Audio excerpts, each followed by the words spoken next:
Hello everyone, welcome back to my channel. Welcome to any new viewers. This is a reading for Scorpio, my beautiful Scorpio viewers, Sun, Moon, Rising, Venus sign, Scorpio. This is your monthly reading. Let's see what's going on, what's in store for you guys this month. I'm going to pull some cards for your current energy of the person, people, situations surrounding you, overall outcome of those situations for the month. I will then pull some clarifying cards to see if we can get any other messages and some final cards for advice, positive affirmations, any other messages that need to come through for my beautiful Scorpios. Let's see what we've got here. Now, of course, it is a general reading, so if the message doesn't resonate, that's okay. It may not be your story. Feel free to check out your other placements.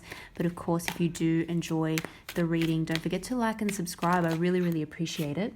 Bang. We've started off with your card, Scorpio, King of Cups. It's more water sign energy as well, Cancer, Pisces, but King specifically being a fixed sign energy is representing you, Scorpio. So you've come out to say hello. I appreciate that. Oh my goodness, we've got the Queen here as well. I'm going to take those two together. Wow, King and Queen of Cups. Okay. This is an intense month, intense connection, intense reading. There is a little bit of drama, a little bit of sadness in between there as well. So we'll get into that more in a moment. Let's pull some more cards for the initial spread.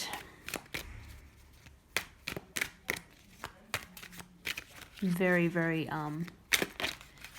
intense connection here and lots of cups energy. Look at that. It's all cups so far. 8 of Cups,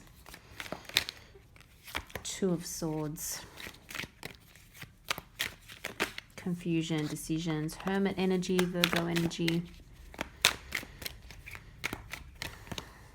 and the 3 of Swords. Oh my goodness. And we've got Capricorn energy with the Devil here at the bottom of the deck. Can also be earth energy, but also sometimes toxic connections, codependency, greed, excessive materialism as well. I feel like for some of you, either you guys are focusing a little bit too much on money, on work, maybe at the expense of other things, or someone else is doing that. So there's a big focus on that. And I mean, that's not to criticize, because at the end of the day, money is important. We all need it. So, okay, let's get into this. I'm seeing right off the bat here, very, very, very significant connection, a true pair, a match almost made in heaven, like it's too perfect to be true kind of thing.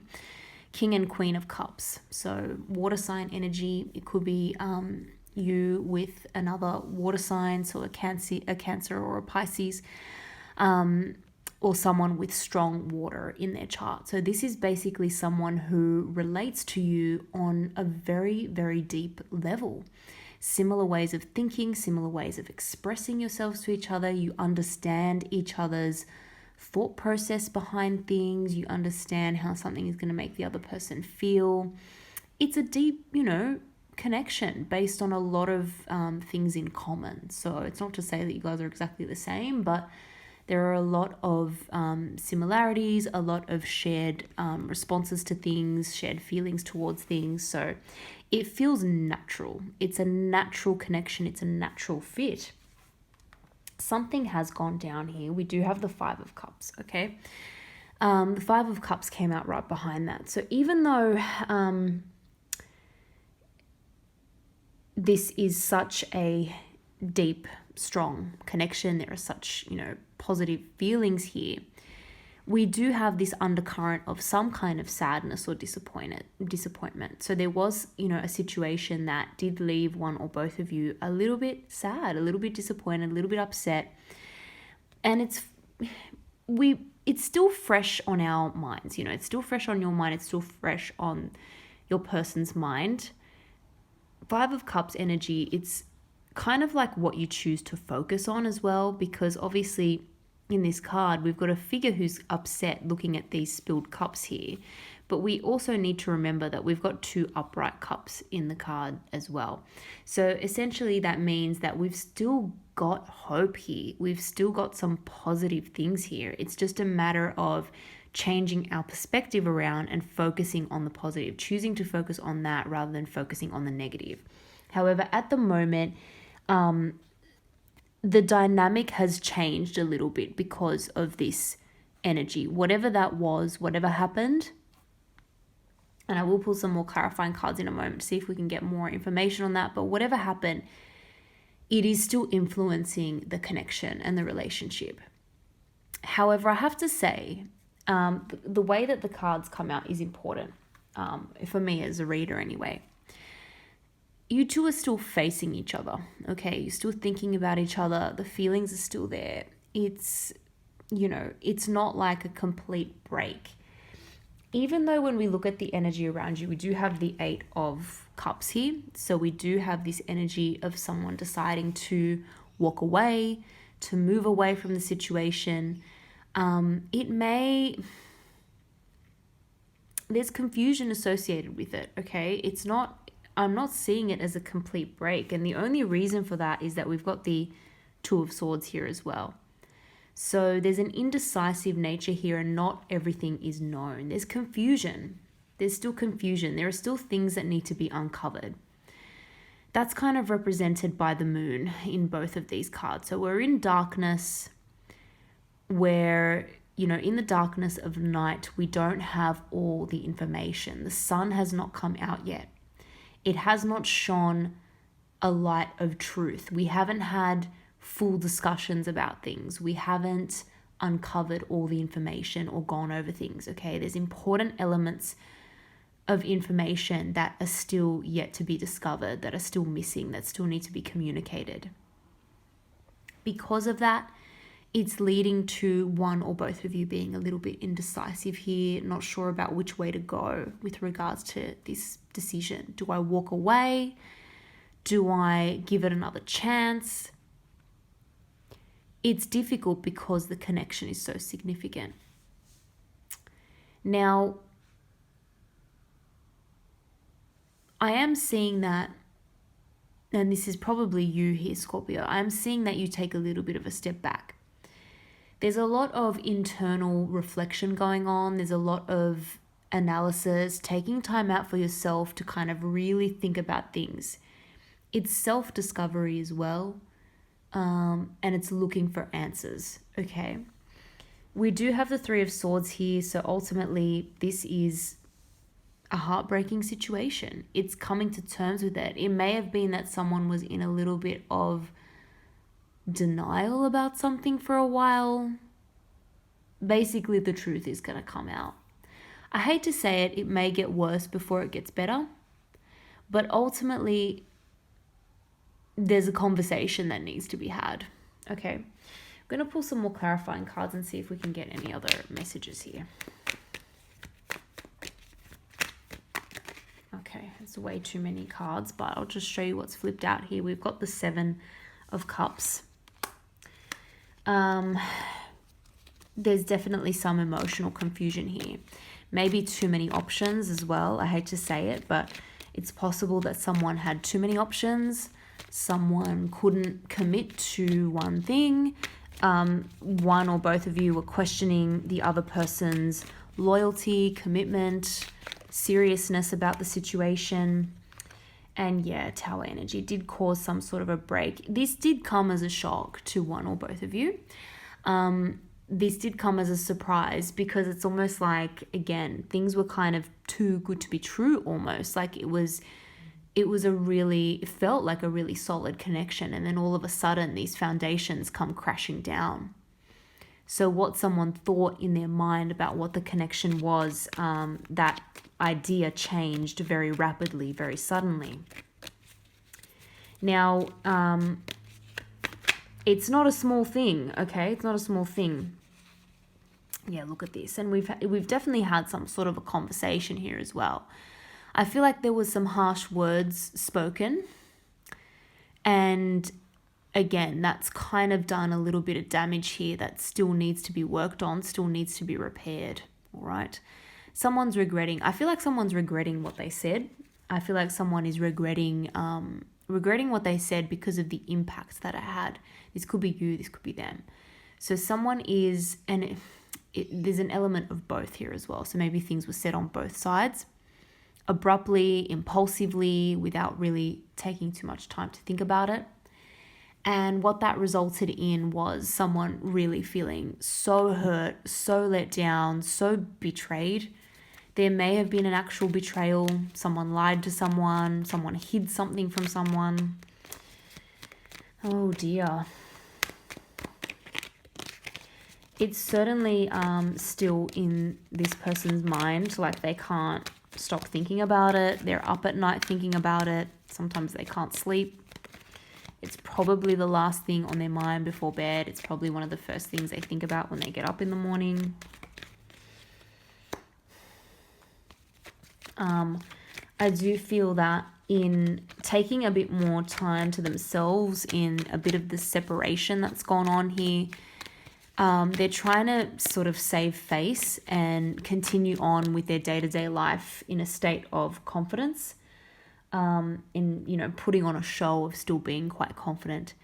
And there's really a defensive energy here as well. Someone's gotten a little bit defensive because of everything that's happened, everything that's gone down.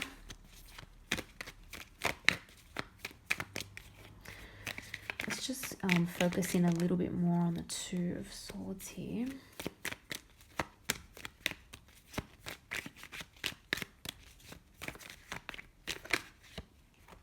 Yeah, okay. It's very clear. It's like someone's trying to make a decision about whether to up and leave, because they're not sure how the situation or the relationship or the connection is going to play out moving forward. Can I trust it again? Is it going to work out? But someone's really deciding, how do I approach this? Someone's overthinking. It's like, do I just lay my heart, put my heart on my sleeve and have an open emotional conversation? Or do I need to think about this a little bit more? Do I need to be a bit more smart about how I approach? Should I continue, not playing hard to get, but should I continue like taking a little bit of a step back, or should I just apologize? Should I put myself out there? Should I have this emotional conversation? Should I express what I'm feeling, or is that not the smart thing to do? So there's some over-analysis going on here, and I do feel like, again, someone wants to save face, and it's almost like, but hang on, if I communicate in that emotional way, or potentially if I apologize or extend myself, what's going to happen? Does that mean that I'm like the weaker one? Like, oh, it's too much analysis going on here. I feel like there's some more mirroring energy though, to be honest. I feel like you're seeing them pull back and you're doing the same thing. And again, you're putting on that confident exterior. You're still going about your day-to-day. You could have a lot of other things, going on. You might be very busy at work, with your career, with other family and friend obligations. You're putting on a real brave, confident face there, but so is this person. Ace of Pentacles. Okay. There's definitely this opportunity for a fresh start, and if someone wants it. It could also be, again, gains in money, some sort of a bonus coming in your way. Yeah, I think if anything is going to move forward, it's going to be in a much more practical way. So there needs to be a conversation that is very truthful, that brings a lot of things to light, and that focuses on more practical aspects, your stability, their stability. You want to feel, if this is a worthwhile connection, you want to feel like you have stability. You don't want to feel as though you're constantly unsure of what's going to happen. You don't want to feel like you can't trust someone, and vice versa. It needs to be more trustworthy. It needs to be, there just needs to be an honest conversation. I am seeing the potential for a reunion and the potential for a fresh start, and a start that's a lot more practical and a lot more based in what is actually going to work day to day for this connection. So I'm going to pull a couple more cards for advice here, but certainly your stability is very important to you. You want it to be smooth sailing. You don't want any more drama. Yeah, it's like let's build this on a solid foundation now if we're going to do anything. Someone's worried about arguments, okay? The arguments that might ensue. And these are really like ego-based arguments, okay? So again, because there's this putting on this show of confidence on both sides, each of you is not sure about how to approach the other person perhaps, or not sure about what response you're going to get. But what I do know is this. Both of you, I feel, are still reminiscing, are still looking back on this connection with extremely fond memories, okay? So a reunion here is quite likely based on that. Okay, I don't think this is not done by any means. And now obviously, you know, I know I'm going to get in the comments, there's no way I'm going back to my ex, you know, etc., etc. And of course, that is absolutely fine. You know your situation better than anyone. And I'm certainly not telling anyone to do that. But for those of you who this is a relevant storyline, I'm seeing the potential for reconciliation and reunion is there. If you both want that. And I do see that you're looking back on it with very, very fond memories, a lot of nostalgia, and they are as well. Now, sometimes there can be too much of a focus on that, and you've got to decide, is it actually time for me to move forward? Okay. But I feel as though a conversation needs to happen because it's going to expose some things that are not clear at this point in time for both of you. And clarity is good at the end of the day. At the end of the day, it's better having clarity than having so many what ifs. So there is a potential for that conversation to happen if that is what you want. So I'm going to leave it there, Scorpio. I hope you enjoyed that reading. If you did, don't forget to like and subscribe. I really appreciate it. Thank you again for watching, and I hope to see you all in the next video.